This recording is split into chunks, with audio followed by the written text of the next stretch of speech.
Picture a young black teen alone at a bustling airport, clutching a worn bag with dreams of reuniting with his mom.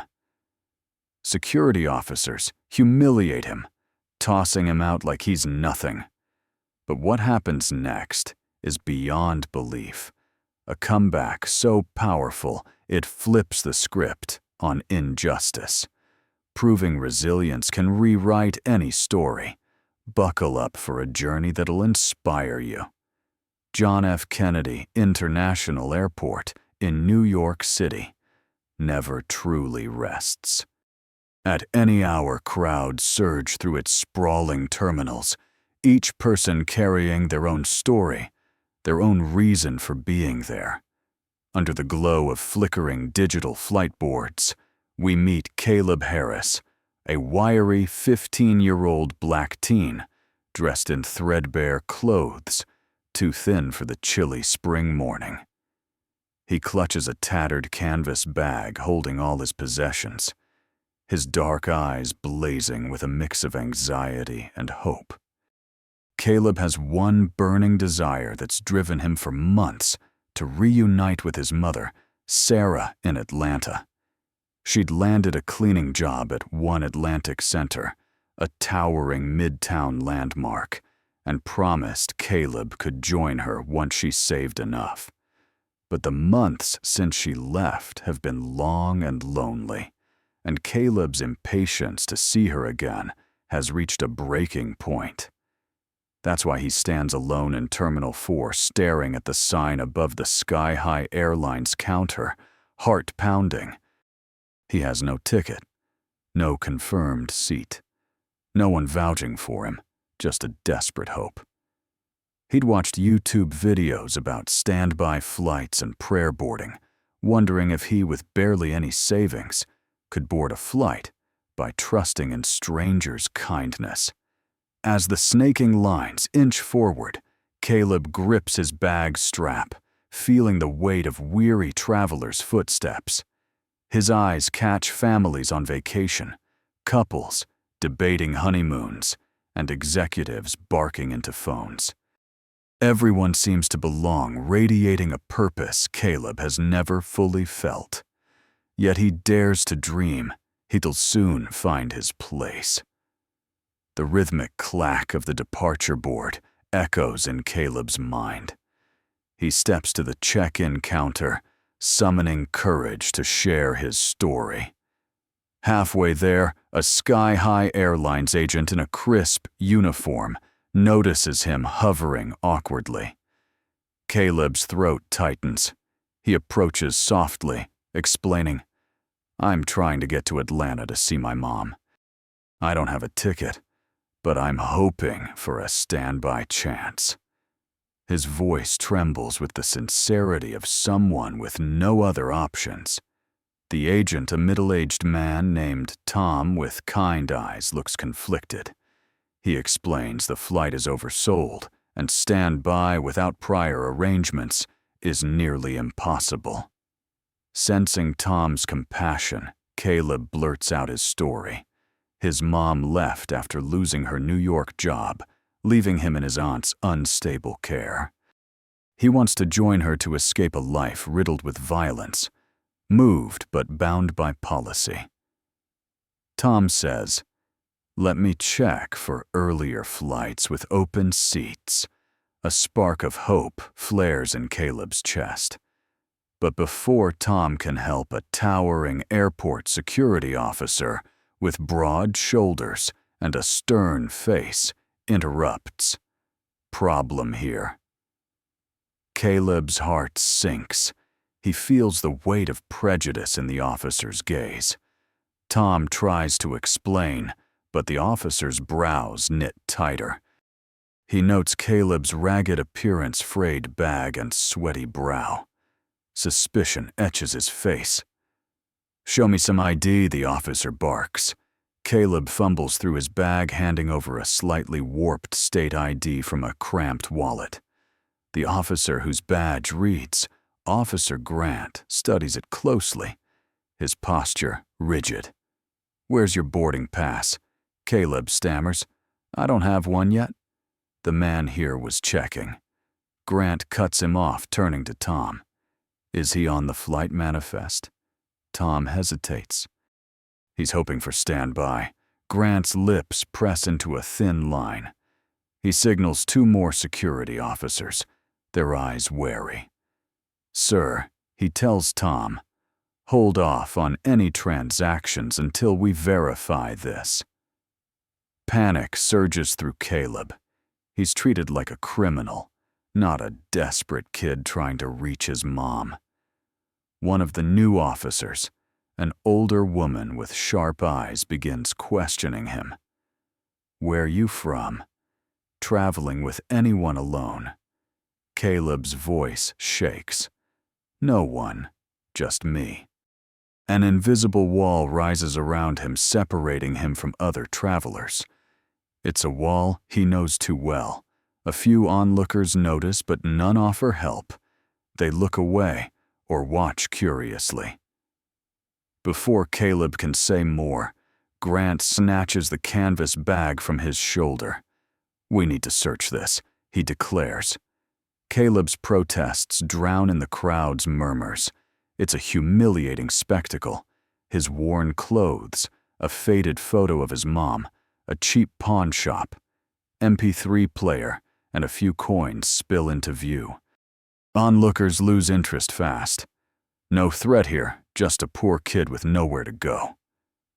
The older female officer finally states, "We'll need to escort you out of the security area." Her tone lacks empathy. Grant nods, eyeing Caleb with near triumph. You can't just show up expecting a free flight. Let's go. Caleb's world shrinks, his horizon of hope replaced by a sea of escalators and the unyielding glare of airport security. His cheeks burn as the cold blast of terminal air hits him. Grant grips his arm tightly, leading him down a private hallway, as if to hide this shameful scene from public view, yet eyes still stare. Travelers glance, unsure whether to intervene or move on. Each step echoes in Caleb's ears, the steady clack of his worn sneakers on glossy tiles. His heart pounds so fiercely he thinks passers-by can hear it. Anger rises, but stronger is a strange mix of fear and humiliation. A sharp pain flares in his chest each time he catches someone's gaze, only for them to look away. They stop at an unmarked door labeled Authorized Personnel. Only Grant swipes a keycard. Beyond lies a narrow corridor under harsh fluorescent lights buzzing overhead. The air smells of industrial cleaner stale coffee and a faint burnt plastic tang. Another officer, an older woman with tired eyes and a somber expression, emerges from a small side office. She gestures inside, holding the door with impatience. Caleb's stomach drops. He's never been inside an airport security office. It feels like stepping into a world where guilt is assumed and innocence must be fought for. The woman points to a metal bench bolted to the floor. Caleb sits silently, the bench's chipped paint scraping his thighs uncomfortably. His fingers clutch his bag strap, knuckles paling. Grant looms over him, arms crossed. Let's see that ID again. Caleb digs out his warped state ID, trying to steady his trembling hands. He passes it over. Grant examines it at length, then hands it to the woman who types details into a computer. The keyboard's clacking pierces the room's stillness. "Where's your boarding pass?" Grant asks. Though Caleb suspects he knows the answer. "I don't have one," Caleb replies, voice shaking. "I was trying to see about standby." He'd rehearsed this moment countless times, imagining a polite chat at the counter, a kind soul helping him. Never did he picture himself on this cold bench, his voice quivering like a prisoner's confession. Grant's eyes narrow. Stand by without a ticket. That's not how it works, kid. The woman grabs a radio, muttering something unintelligible, a string of codes and clipped phrases. Caleb's mind reels, catching words like no guardian, no funds, just a kid. Her calm voice carries a chilling finality. To her, Caleb is a problem, an anomaly to be processed and filed away. Shame washes over him as he notices his bag's frayed seams, its stuck zipper, loose threads dangling. Even his worn sneakers seem to mock him. He feels the full weight of the desperate kid. Grant sees, tears prick his eyes, but Caleb fights them back, refusing to give them that satisfaction. Open the bag, the woman orders, extending a gloved hand. Caleb unzips it, watching his few possessions spill under the harsh light. A threadbare hoodie with frayed cuffs, a scratched MP3 player, a cheap wallet with coins, and a creased photo of his mom, smiling arm around him at his middle school graduation. The woman's gaze lingers on the photo. Caleb can't tell if it's pity or contempt in her eyes. As she sets it aside, the photo's edges curl as if it too feels the pain. Grant shakes his head. You're not going anywhere today. His tone is final, like a judge passing sentence. Caleb's heart thunders. Fear flares into fleeting anger. I'm not a criminal, he mutters, voice trembling. I just want to see my mom. For a moment, the woman's face softens, but an iron mask slides back into place. This isn't about being a criminal, kid, she says firmly. You don't have the right documents or a ticket. That's all we need to know. A surreal silence blankets the room as the officers repack his bag, each item stuffed back, feeling like another piece of Caleb's dignity tucked away. When they finish, Grant grabs Caleb's elbow, yanking him from the bench. Let's go. I'm walking you out. They lead him down another hallway under the same oppressive lights. Each door they pass is closed. Small plastic nameplates signaling some bureaucratic office security, maintenance, authorized personnel. Every sign tells Caleb you don't belong here. At the corridor's end, heavy double doors loom. The woman reaches back, pushing them open to reveal the outside neon taxi stand. Lights cut through the early morning dark, and a cold breeze slips through the gap.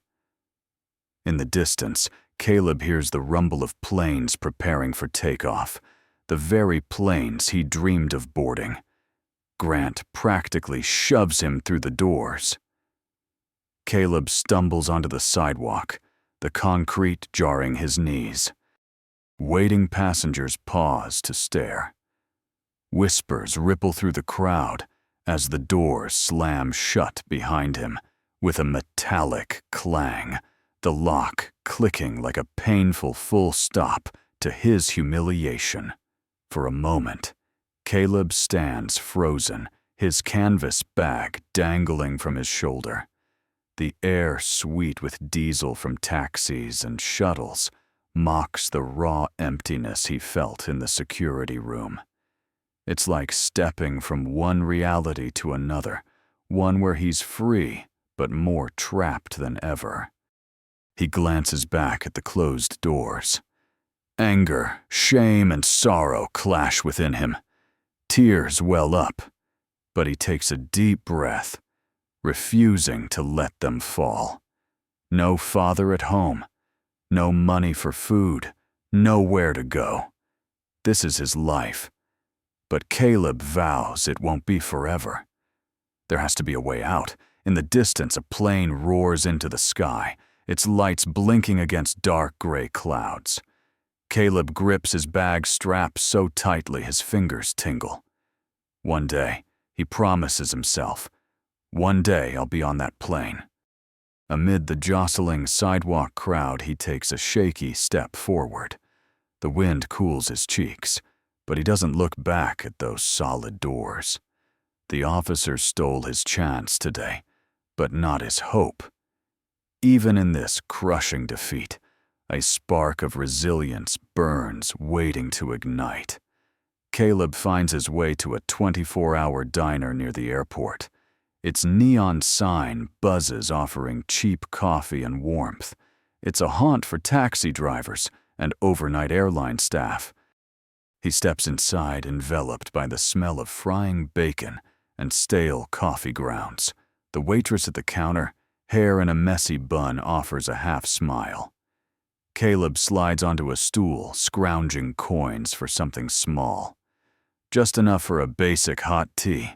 He grips the mug, letting its warmth seep into his aching fingers. A TV in the corner blares news headlines about politics and stock prices. He doesn't understand. He's about to tune out when a lean man in a pilot's jacket sits beside him. Noticing Caleb's weary face, the man says, "You look like you've had a rough day." His voice is calm and kind. His name tag reads, James Logan, a commercial pilot, possibly with Sky High. Though Caleb wants to avoid attention, James's concern feels genuine. Caleb admits he couldn't hold back his desperation to reach Atlanta. Something about James's calm encourages him to share. "I was hoping for standby, but security kicked me out. Tears threaten, but he fights them."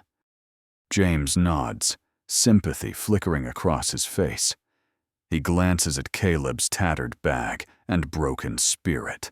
Alone, Caleb nods, swallowing hard. James sighs, pulling out his wallet. "Look, I can't promise anything, but let me buy you a meal. It's late, and you look like you need it. Tomorrow, I'll call a friend at the airline. Maybe we can sort something out." Hope and skepticism war in Caleb's eyes. "Thank you," he whispers, tears brimming. It's been ages since anyone showed such open kindness. They talk briefly. Caleb reveals his mom's cleaning job at One Atlantic Center and his aunt's unsafe home. James shares. He's flying New York to Miami tomorrow, but has a friend, Emma, working the Atlanta gate counter. Though James's generosity lifts Caleb's spirits, the memory of security's swift humiliation lingers. James insists they get a proper meal and urges Caleb to rest. For the first time in a while, Caleb feels a glimmer of optimism. Early the next morning, James calls Emma, a Sky High gate agent. They arrange to meet Caleb outside the terminal. Emma, a petite woman with a radiant smile and deep compassion, listens to his plight and seems eager to help, possibly using an escort pass or priority system.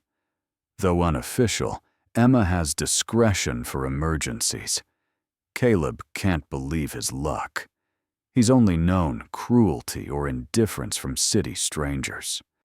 They lead him to a different terminal area, avoiding the suspicious eyes of the officers who expelled him. The plan is simple.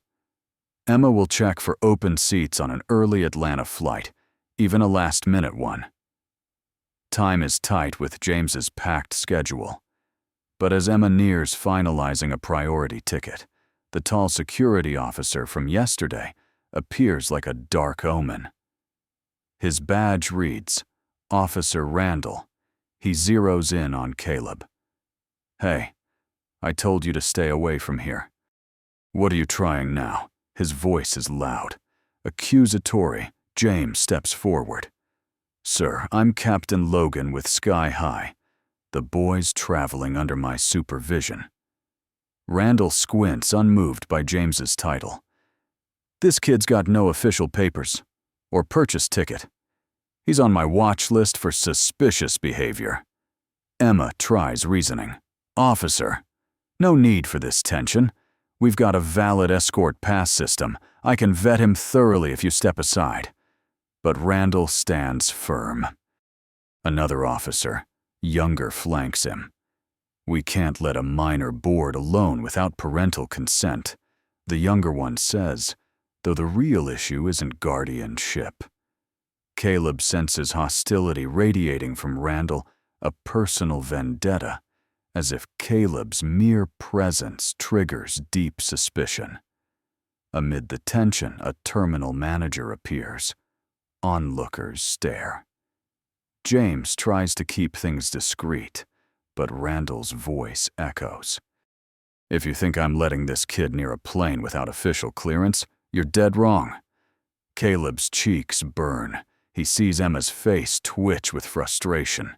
She types frantically into the system, but the manager shakes his head. The flag officer Randall mentioned means we need to steer clear of this. With a few keystrokes yesterday, Randall could have labeled Caleb a stowaway or threat. Now Emma's hands are tied. James's influence can't override security flags. In minutes, the plan crumbles. Emma apologizes profusely, unable to issue a ticket, or pass her eyes glistening with regret.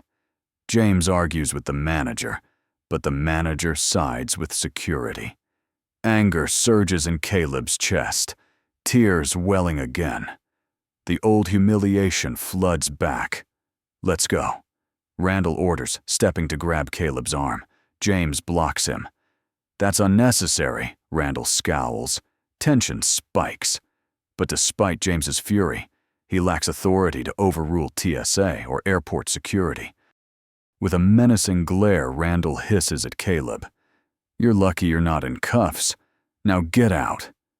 Caleb's eyes dart between James and Emma, who watch helplessly their efforts, thwarted airport staff, and passengers observe with judgment or confusion.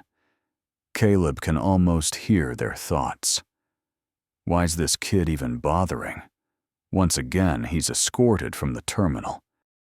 This time the pain cuts deeper. He'd glimpsed salvation, a fleeting promise of relief, only to have it snatched by one man's unrelenting cruelty.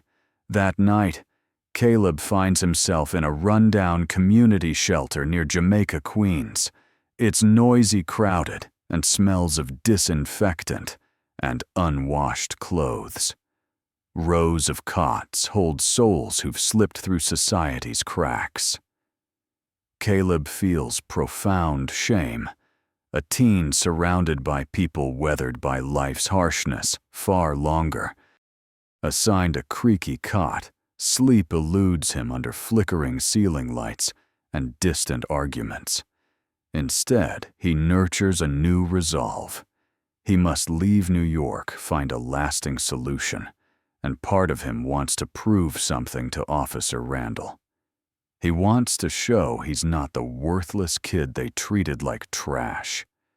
His mind drifts to online stories of teen entrepreneurs or kids crowdfunding personal causes. At the shelter, he meets Henry, a wiry man with a graying beard who once worked in tech support.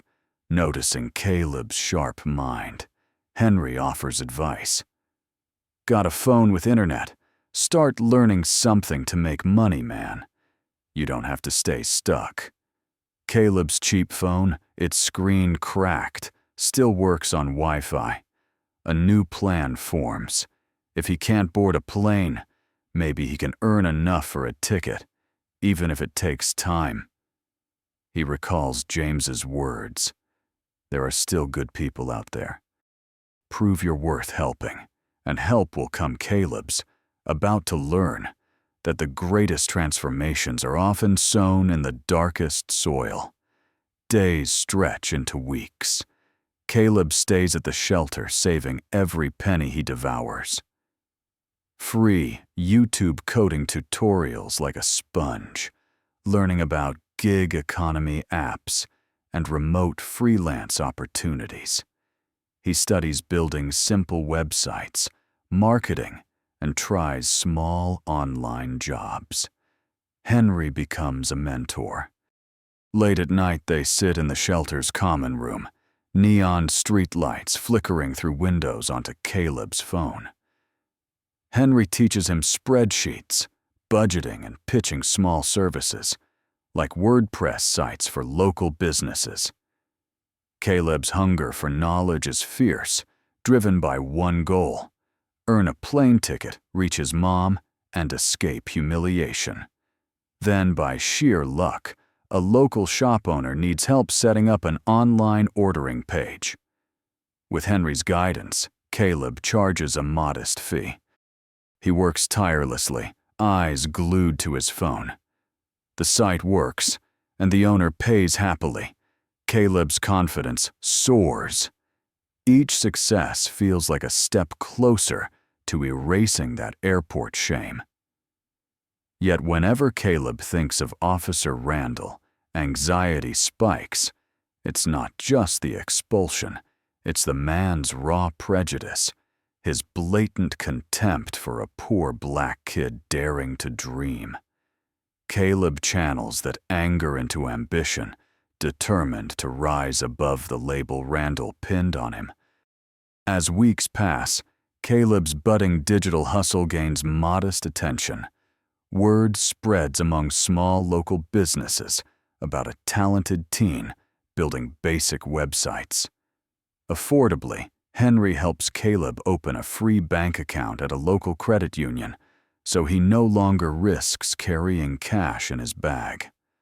One evening coding a new site at the library, he's startled by a gentle shoulder tap. Turning, he sees a woman in her 40s with a warm smile. "I'm Laura Brooks," she says softly, introducing herself as a program coordinator for a nonprofit aiding young entrepreneurs. She heard of Caleb from the shop owner. Laura invites him to a small networking event for young creators promising bigger opportunities. Though nervous, Caleb attends, held in a church basement. The event features teens pitching business ideas, clothing lines, apps, and more. Caleb meets them with cautious curiosity. Despite varied backgrounds, many share his grit and drive. By night's end, Laura stands before them with an announcement. "Our nonprofit partners with Urban Ventures. They offer small grants for underrepresented young entrepreneurs. If any of you have a viable plan, they might fund it." Caleb's heart races. Could a homeless teen like him secure funding to grow his digital career? It feels like a pipe dream, but Laura encourages him. "Don't underestimate yourself. You've already shown resourcefulness that's half the battle." With Henry's guidance, Caleb crafts a proposal detailing how he'd help minority-owned small businesses build online presences from websites to basic e-commerce. It's no fantasy. He's done it on a small scale. Now he seeks funding for equipment and training to offer professional services.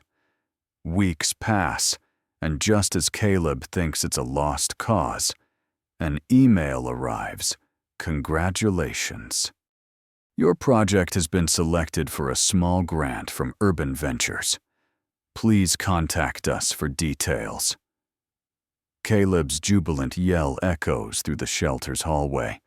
Residents peek out, amused. Henry hugs him tightly, tears glistening in the old man's eyes. This time, fate smiles on Caleb, launching a journey no one could have predicted. With the grant, Caleb upgrades his old phone to a used laptop. His hustle accelerates. He designs websites faster, meets clients, and sets up a small desk in the shelter's volunteer office. Each project pushes his limits, teaching him marketing strategies, social media integration, and payment gateways. Laura connects him with potential clients, and Caleb lands more commissions. He splits every dollar earned living expenses, his upcoming plane ticket, and a secret fund for something else. He's unsure what, but he knows he wants more than escape. Though progressing, Caleb can't shake his longing to see his mom. He calls her when he can. She explains her cleaning job at One Atlantic Center is grueling, but pays. She's saving for an apartment big enough for them both, but it's slow. Caleb wants to fix things for her. He believes he's close. Then one cool afternoon, James, the pilot who first helped re-enters Caleb's life. James had been on international flights, but never forgot the struggling teen. Through a mutual acquaintance, he learned of Caleb's business strides and visits the shelter to see if it's true. Seeing Caleb with a laptop tweaking a site for a Queens Jamaican restaurant, James's face lights up with admiration. "Kid, I'm so proud of you," he breathes. "You turned that pain into something remarkable." He invites Caleb for coffee at the diner where they first met. Sipping hot drinks, James floats an idea. "My wife runs a PR firm that often needs small website tweaks. Maybe we can send some freelance work your way." Caleb's jaw drops. This could be a steady project stream, a step toward a real future. Their talk turns to Caleb's flight plans. He confides he's nearly saved enough for a one-way Atlanta ticket. The sting of Randall's actions still burns, but Caleb can't wait to hold a valid boarding pass.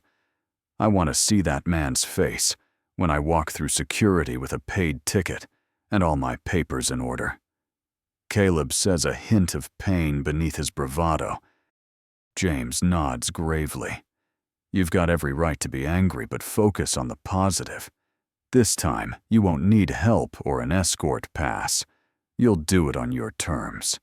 2 months later, Caleb stands at a self-check-in kiosk in JFK's Terminal 4, but everything's different. He wears fitting clothes bought with his earnings.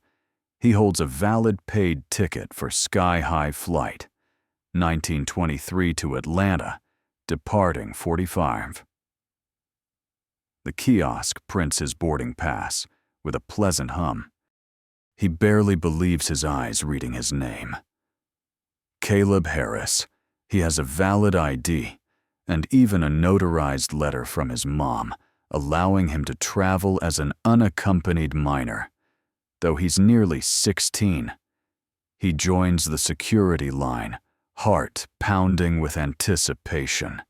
He hopes without admitting it that Officer Randall isn't on duty. Though focused on positivity, part of him wants Randall to see he made it.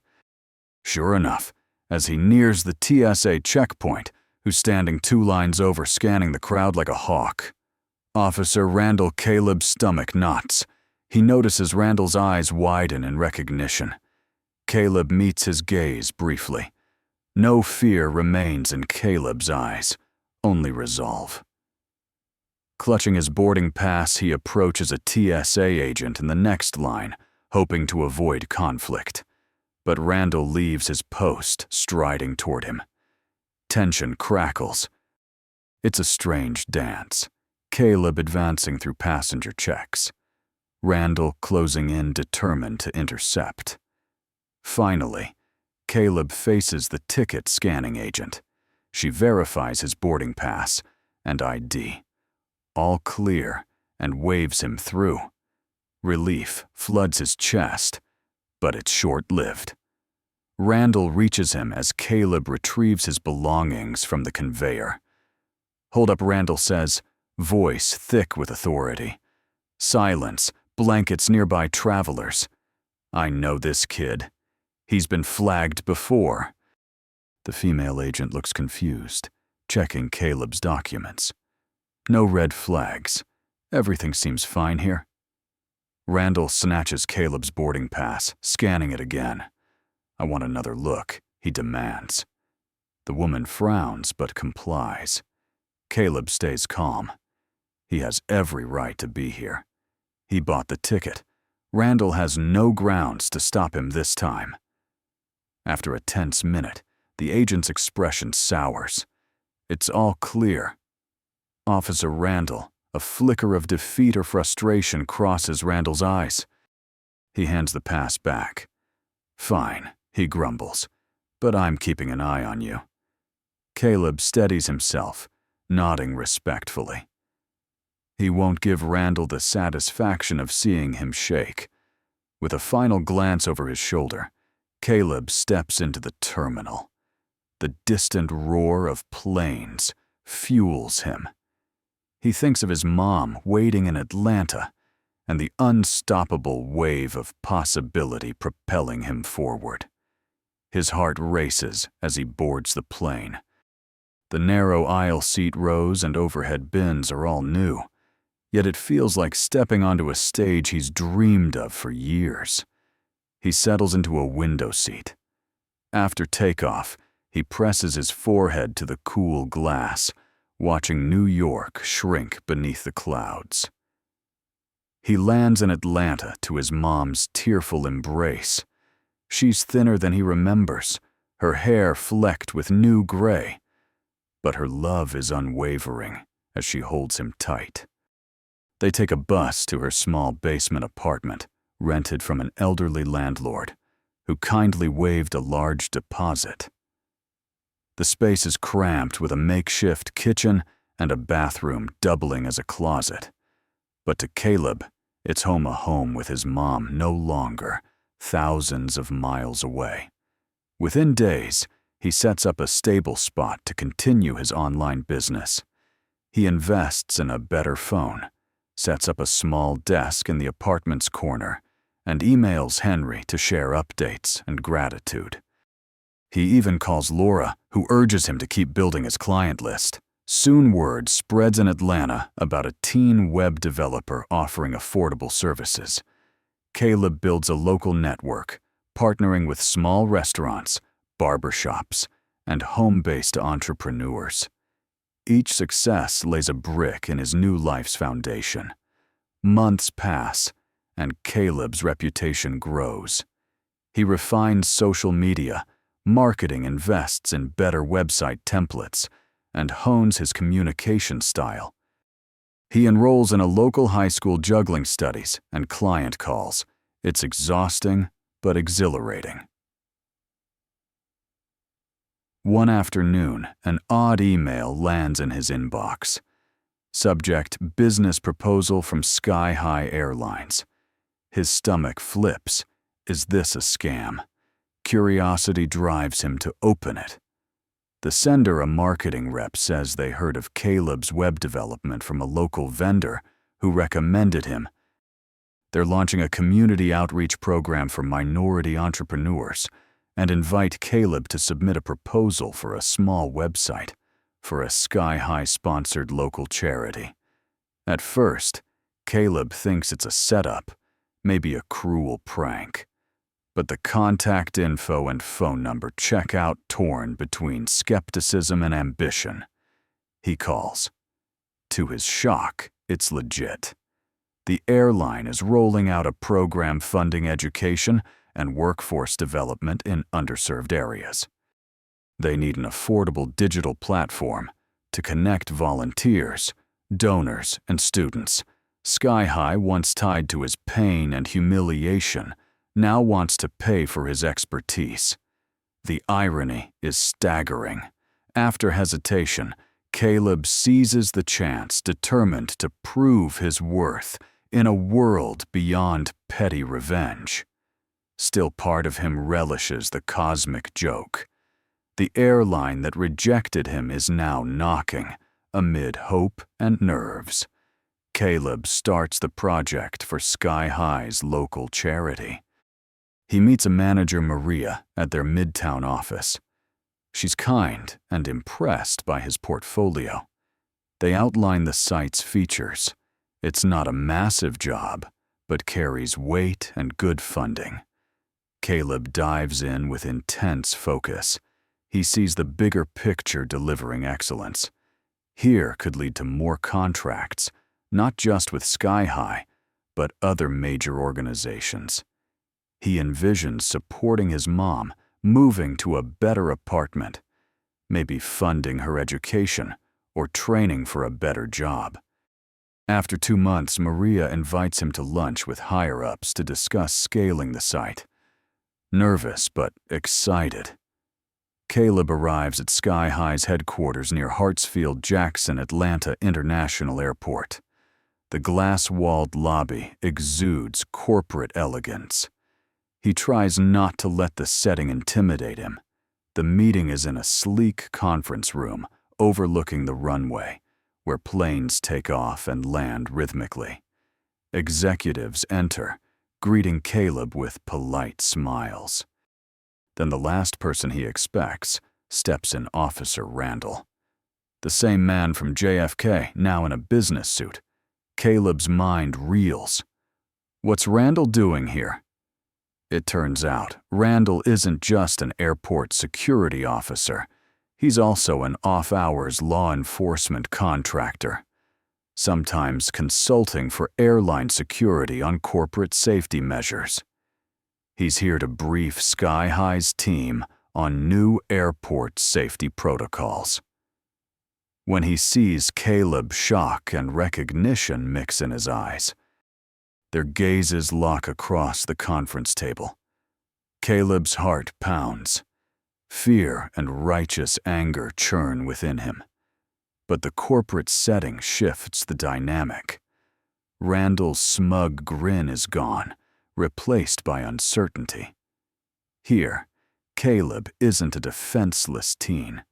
He's a professional, a developer invited to sit with company executives. As the presentation begins, Randall fumbles his slides.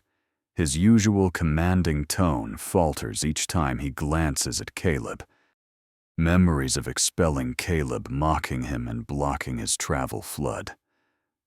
Randall's mind, he sees a polished young man showcasing sophisticated website mock-ups. The tension is palpable.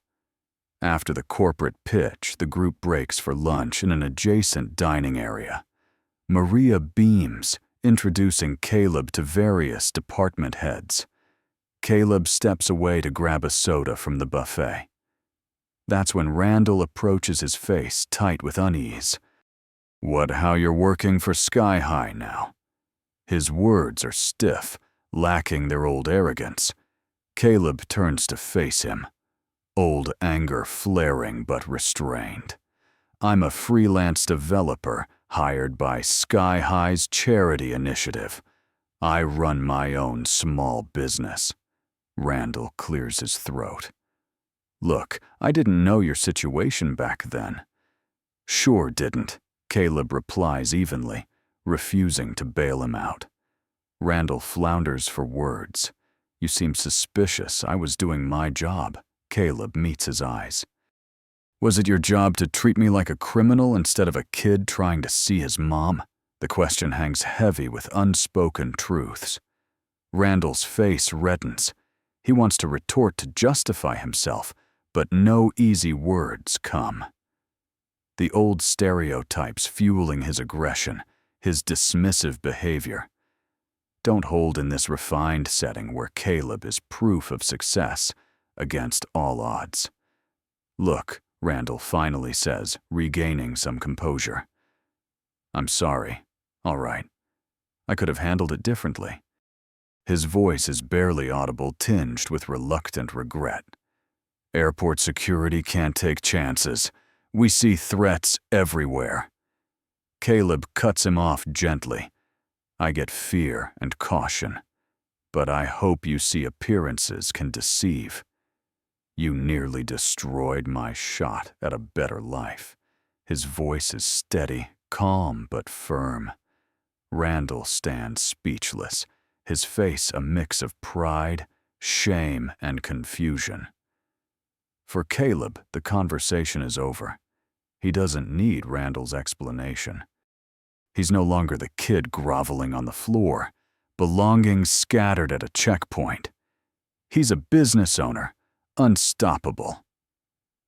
Caleb's reputation for expertise, spreads quickly within Sky High's charity circles. Within months, he perfects the small website, and the airline's leadership, impressed, invites him to speak at a youth tech conference they sponsor with local high schools. The event aims to inspire disadvantaged students to pursue STEM careers. Maria urges Caleb to share his story, tactfully, omitting Randall's humiliating details, but highlighting his journey from adversity to entrepreneurship. Initially, Caleb hesitates, fearing public speaking.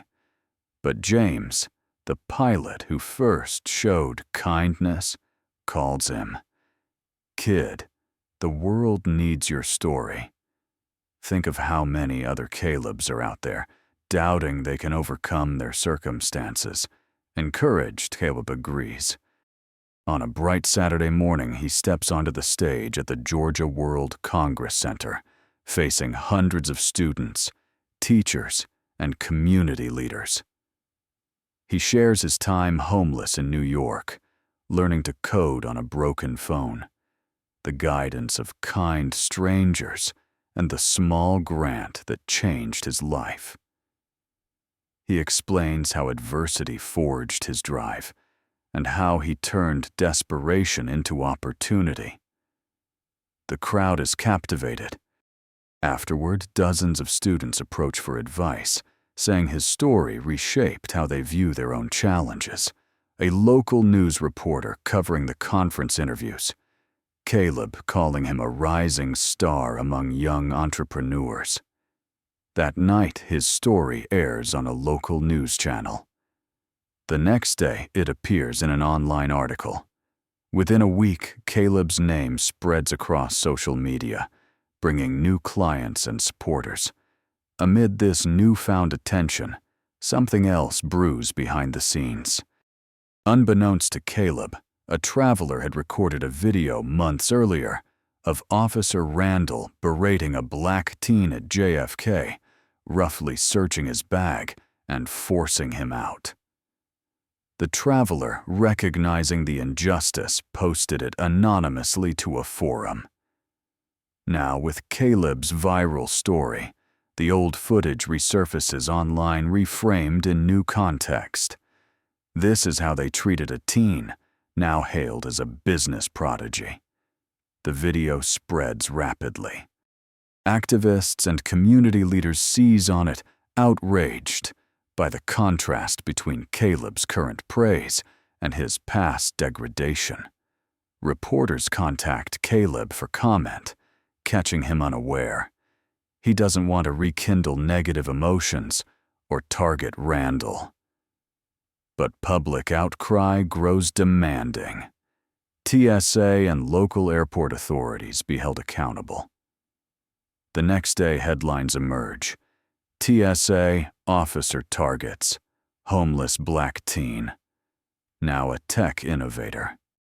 Social media erupts, condemning Randall's actions and calling for probes into potential racial bias. Caleb tries to stay detached, focusing on work, but the public discourse surges. Within a week, internal investigations launch at multiple agencies. Media probes reveal Randall's history of complaints for heavy-handedness, especially toward minority passengers. The airport authority suspends him, pending a formal review. Rumors swirl he may be fired or reassigned. In a twist of fate, the man who tried to bar Caleb from a plane now faces public disgrace, his career in jeopardy. Caleb's mom, watching the news unfold, is livid. She urges Caleb to hold Randall accountable. Even James and Emma, who tried to help support filing a formal complaint. Social justice groups reach out, offering legal representation if Caleb wants to sue for harassment. But he hesitates. Part of him craves retribution, to wield his newfound influence to punish the officer who belittled him. Yet, staring at a message from a prominent lawyer offering to file a suit, He recalls a wise old man at the shelter. Sometimes the best revenge is living well. Ultimately, Caleb chooses to address it publicly in a short video. Standing in his modest Atlanta apartment, his mom smiling encouragingly. Off camera, he speaks calmly. "I appreciate everyone's concern and support. I was treated poorly that day, but so many people." Captain James Logan, my mentor, Henry Laura, from the non-profit, stepped up to help. "While I believe justice must be served for wrongdoing, I'm not here to dwell on revenge. My goal is to inspire positive change. If reforms happen and people learn empathy, I'll be satisfied." The video earns widespread praise by choosing empathy over hostility. Caleb solidifies his image as a resilient, visionary young leader. Public sentiment shifts from outrage to calls for deeper airport security reforms, better training, and stronger support systems for at-risk youth. The Randall resigns under mounting pressure.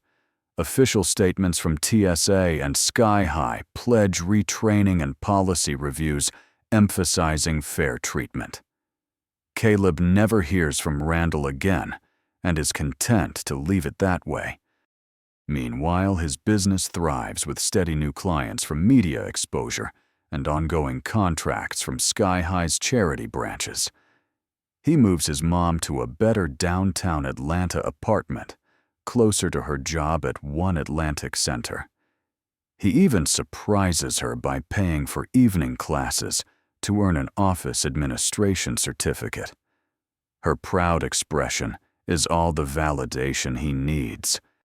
Now nearly 17, Caleb partners with Laura's nonprofit to create an online academy for disadvantaged teens to learn web development and digital marketing.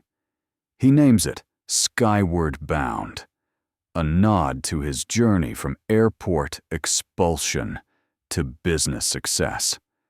Through online lessons, mentorship frameworks, and small grants, dozens of teens begin their own transformations. One day, a final surprise arrives: a letter with Sky High Airlines' logo. Inside is a certificate of recognition and an invitation to a Community Pioneer Award ceremony at Atlanta's Martin Luther King Jr. National Historical Park. Caleb sees the irony. The organization tied to his downfall now celebrates his triumph. On the ceremony day, he stands on a stage under George's radiant sun, scanning the audience. He sees his mom, eyes teary, James grinning in his pilot uniform, Emma standing with arms crossed, proud, Laura and Henry waving from the sides, cheering, holding the award. Caleb thanks those who believed in him, reaffirming his commitment to uplift others, standing where he once did, on the edge of hope, awaiting a chance to break free. And that, dear viewers, is how a poor black teen once thrown out of airport security returned with something truly unbelievable: success, dignity, and an unstoppable resolve to make the world better.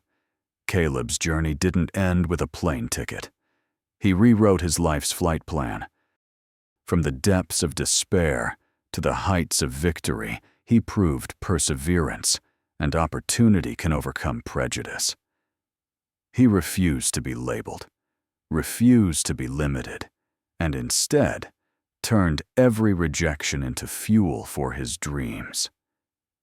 His story reminds us that empathy can break barriers, justice can find its way, and true success includes lifting others along the path. If Caleb's transformation has sparked a fire in your heart, don't let it fade. Help share his message. Bring hope to those who need it. Stand up for the voiceless.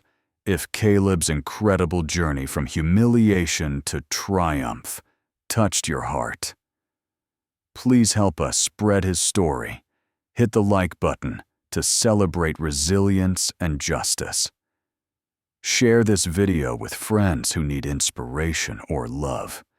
Real-life tales of overcoming odds. Drop a comment below what part of Caleb's story moved you most, or share your thoughts on standing up to unfair treatment. If you're inspired by stories like this, subscribe to our channel and tap the bell icon to never miss an uplifting tale.